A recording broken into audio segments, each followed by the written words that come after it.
All right, good evening, guys. It is 11:30 p.m. on Saturday, February 16th, 2019. Hope everybody's doing well. A little bit off topic from what I normally do for these videos, but something I've been seeing a lot of online.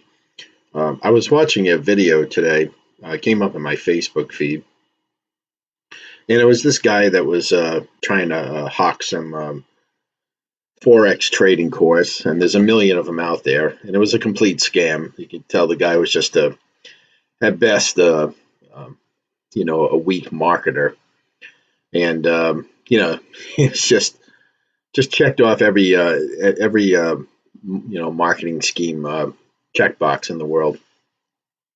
But one thing that he did mention, he was talking about order flow in the market and trading off of order flow, and just wanted to make a couple of comments about that. Um, First of all, the only order flow that you're ever going to see as a retail trader is basically is to get positions, long and short net positions, maybe from your own broker, maybe from another broker, although sometimes they don't even want to give that to you because, it kind of tips their hand as far as them trading against you if they're market makers, but which is perfectly legitimate, by the way. There's nothing wrong with that. It's just a fact.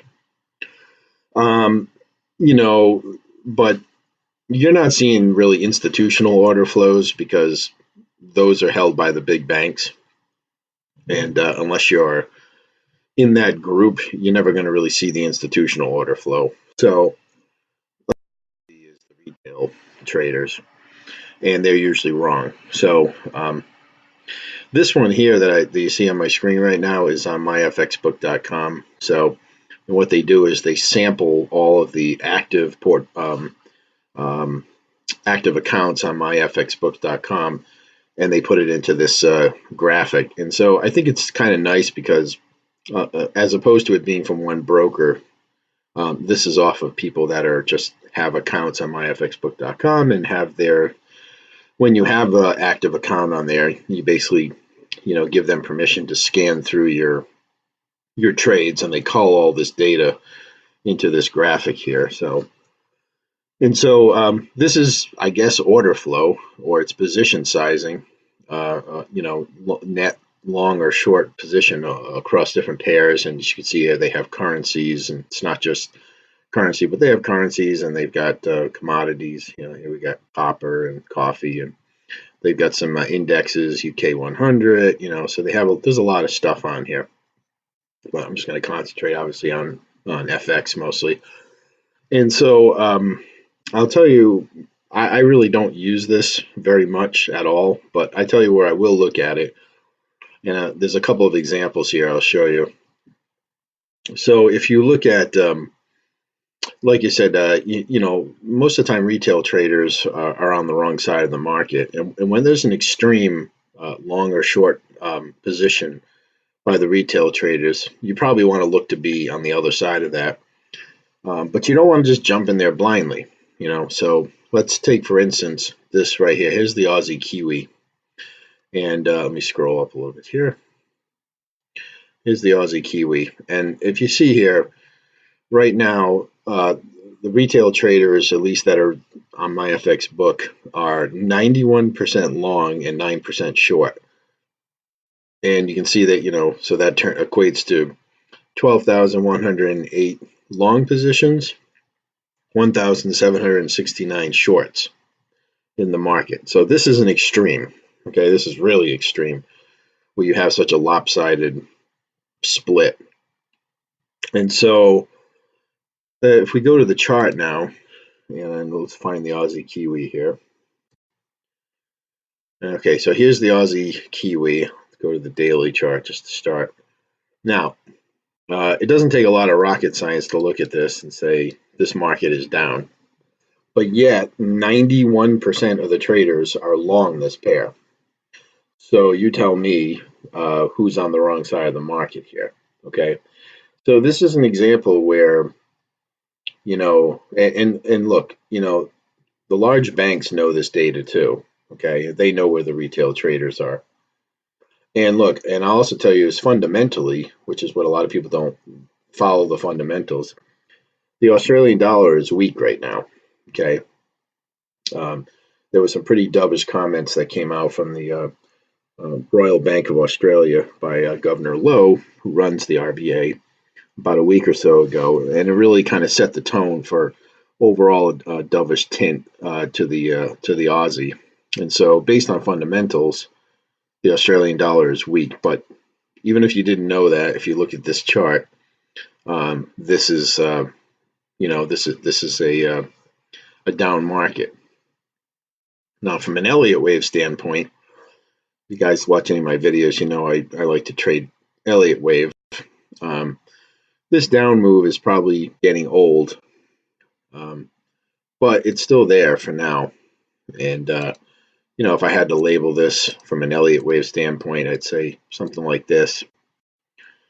Okay, and so this downtrend is not over, but this is a daily chart. So this wave 1 is 318 pips. If this is the wave 5 right here, it's still got another 50 or 60 pips to the downside here. So anyways, before there's a correction. But in the meantime, I would not be looking for longs in the Aussie Kiwi. I would be looking for pullbacks to go short.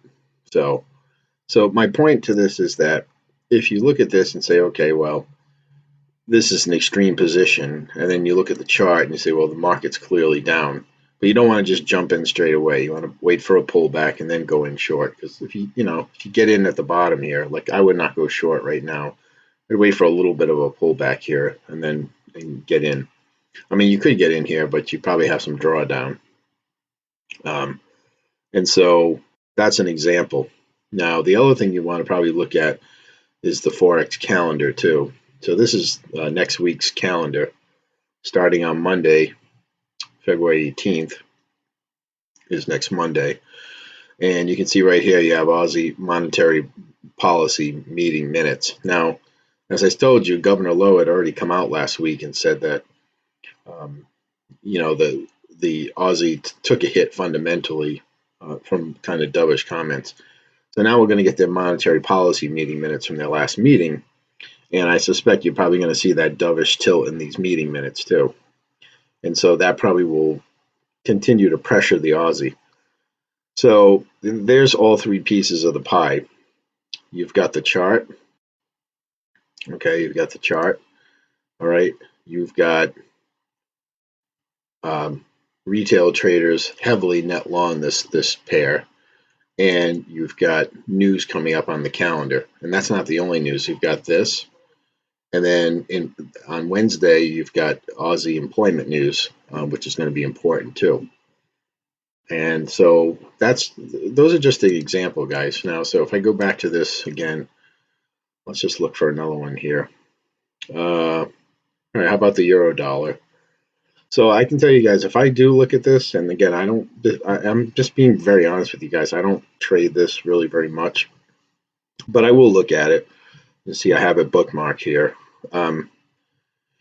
Anything that's around 50-50 or 60-40, I probably would just ignore those in terms of trading off, or even considering order flow, because these are pretty neutral, like the US Canadian, Euro Aussie. It's really when it gets to like 70-30 or better that I like to kind of look at it. Okay, so I'll just tell you that right up. If it's kind of, like I said, 50-50, 60-40, even 65-35, I'm probably not that interested. When it gets to 70-30 or better, then I'm interested. So here's the euro dollar, and we're right at 70-30. Okay, so, and again, let's go to the euro dollar. All right, hold on a second. So heavily long, okay, 70% long. Now again, the euro is fundamentally pretty weak right now. Okay, the economic data points coming out of the eurozone have not been great. There's more of a dovish tilt by the ECB, the European Central Bank, and so this is probably not the right side of this to be on. And so, but again, because retail traders are usually on the wrong side, because you look at this and say, well, the market's down. Why are they so heavily long? Well, it's because they think they're going to jump the market. And so when it turns around, they think, hey, I'm going to be clever and I'm going to buy at the bottom. But what they don't know is that they're on the wrong side of the market. And fundamentally, the euro is still weak. And so if we go and look at the euro chart, where's my euro dollar? Right here. Okay, so the market's clearly down. This is the 12-hour chart. So let's zoom out a little bit here. Okay, here's the daily. I mean, the market is down. Now we were in a really heavy congestion zone for a while with this mess. Okay, and I was honestly staying away from this pair. I haven't traded the euro dollar in quite a while. It appears it has broken out, and this is all as a result of the fundamentally weak position of the euro right now. Go to the weekly, and it's definitely down. So, but again, you see it's clearly down, but yet we have retail traders at an extreme long position, not extreme, but a very heavily long position. And if we look at the calendar, I don't think there's any big euro news here this week. We have some flash PMI numbers from Germany and France. So, I mean, those could be important. ECB monetary policy meeting accounts on Thursday. I don't think we're going to get any new readings from this, but if these CEW economic sentiment and these PMI numbers continue to come out weak, then that's going to continue the pressure. But fundamentally, the euro is pretty weak right now. So again, that's just another example where you kind of take the trifecta. You get an extreme position on the order flow. You get fundamentally a weak currency, and clearly on the charts it's down. And you look at the economic calendar too for any hints of what things that might be coming up that could drive that. And again, I wouldn't necessarily just go straight away short. You got to wait for a pullback and then go short.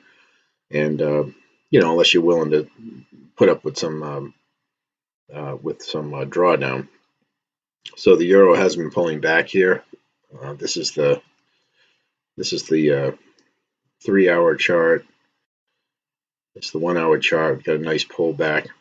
I'd be looking to, if I was going to follow this, I'd be looking to look for shorts on this market right now. So based on everything else. So and from an Elliott wave standpoint,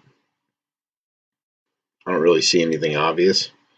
I mean, this whole thing could be a 1-2, and then we're just in wave 3 now. But and this move down, I don't really see a really clear pattern in here. So this could be a 1, 2, 3, 4, 5. So we could see this correct back up maybe to this area here. But this is only a 3-hour chart. That's not going to take very much. So wait for a pullback. Look for an opportunity to go in short. Fundamentally, the euro is weak, and you've got an extreme position. So I just wanted to make that point, guys. Again, getting back to my original point, the only order flow you're going to see that retail traders have any access to is just net positions of retail traders. Again, depending where they're pulling it from, whether they're pulling it from a broker or if they're pulling it from a site like this, probably all going to be about the same. So I hope that helps, and it's something to consider to use in your trading when you're thinking about getting into position. I wouldn't trade based off of any of this, but it's another confirmation tool that if you look at the charts, you understand the fundamentals, you look at the news calendar, and then you go and you look at this and say, geez, my bias to the euro is down, and you see this, and this only confirms my bias, okay? Because again, most of the retail traders are long, and they think they're going to be clever and get in when the market turns, and the market's not going to turn. So, and you look, this is another interesting, just to wrap this up, this line here too. Average long price distance from price.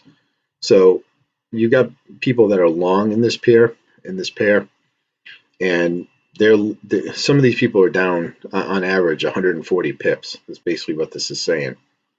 So the price is 140 pips from their long entry.